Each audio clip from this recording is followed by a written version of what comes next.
When you reposition your L&D team, you've got to think about wider factors than just the team. The team needs to work within the organisation. So for me, things like environment and permission and culture are a great place to start. And what do I mean by environment? Well, this is the hardware that people have in order to learn, the environment physically where they can go, what's the classroom look like?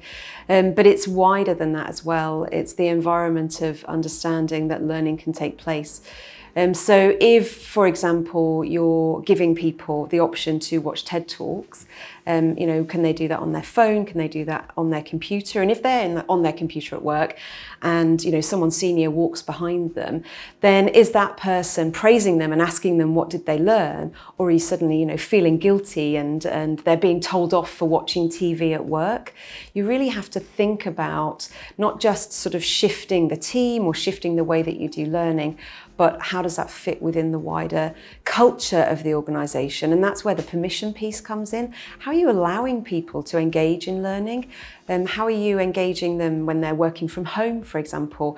People want to learn on the train on the way in. Are you giving them the permission, or is your systems locked down so that can't work? Culturally, of course, do you have a learning culture? How are you going to build a learning culture? And that's really where all of your stakeholders across the entire organisation need to be engaged.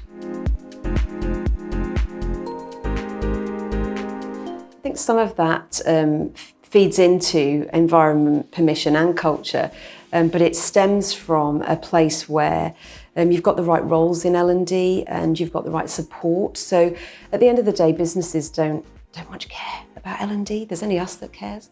But how do we make them care? Well, we make them care by actually solving their business problems.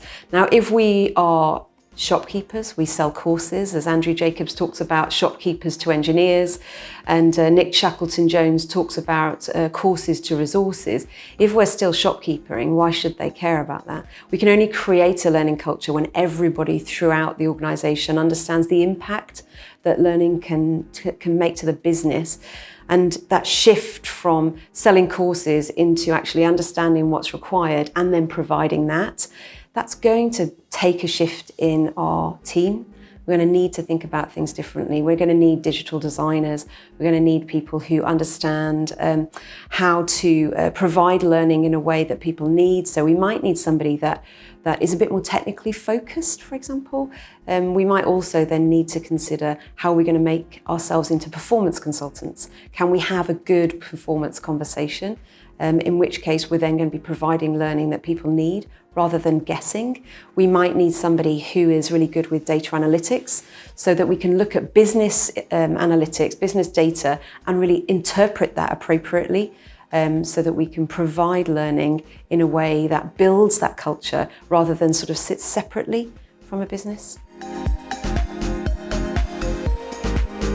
I think some of it's skills and confidence. We've sold courses for forever, or we've provided courses forever, or we're face-to-face trainers, and it feels a little bit like our identity might move, or something that we know and comforts us actually needs to shift. So from an L&D manager's perspective, how are you resourcing and how are you supporting that move, and how are you upskilling teams? There's a lot of opportunity. There's really great opportunities with the e-learning network, with Learning Technologies Conference, with the CIPD, with the LPI, for people to feel confident in this shift. There's loads of books out there. It sounds really old-fashioned, but there's heaps of books that can comfort people into that shift and that move. But actually going and talking to your stakeholders is one way that you can feel closer to the business and feel more purposeful. Start with the end in mind. What are you trying to make? And if you know what you're trying to make, then it's easier to actually shift towards that. The rest of the business don't care. They don't speak our language, and actually flip that round, we don't speak their language.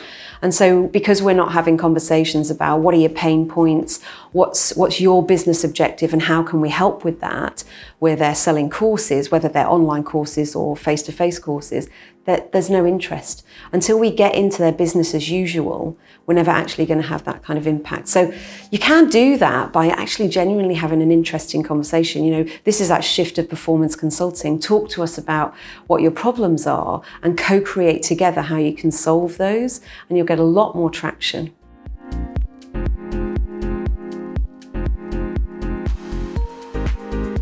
First thing I think that you can usefully do is talk to all the stakeholders, and identifying all those stakeholders as well is part of the story. So who are your learning suppliers? Challenge your suppliers to be better.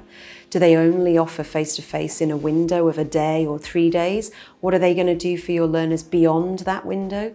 What's the digital presence that they can offer so that those learners can keep coming back? We've got that sort of group of stakeholders. Within the actual business itself, of course, you want senior sponsorship.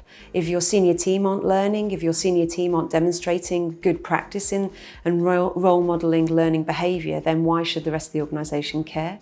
You've then got your line managers. If you're really helping them solve their pain points and make performance better, then you need to be aligned to what they're trying to achieve.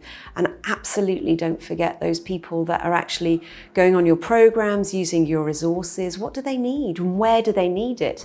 If you're providing them, a really great e-learning package, but actually they'd rather that be on their phone so that they can look at it on the train on the way to work, then you're never really going to engage with them. So really understanding all of the stakeholder engagement piece is a good place to start.